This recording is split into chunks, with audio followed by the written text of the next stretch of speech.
স্ত্রী মিলনের সময় দোয়া পাঠ করা। কি কি কি কি কি আরে বলুন কি? স্ত্রী মিলনের সময় দোয়া পাঠ করা। আল্লাহুম্মা জান্নিবনা ওয়া জান্নিবিশ শাইতানা মা রাযাকতানা।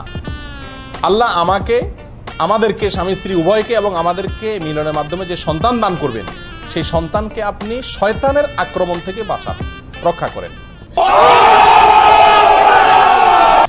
এই দোয়া পড়লে আল্লাহ তাআলা স্বামী স্ত্রীকে এবং তাদের মিলনের মাধ্যমে যে সন্তান দুনিয়াতে আসে তাদেরকে শয়তানের আক্রমণ থেকে কি করেন? হেফাজত করেন। অতএব এই দোয়াটা পড়তে হবে।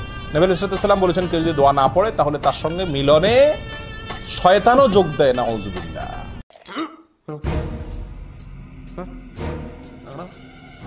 সেখান থেকে বাঁচার জন্য দোয়া পড়তে হবে। क्या बात है सर, क्या बात है सर, क्या बात, ये बात है।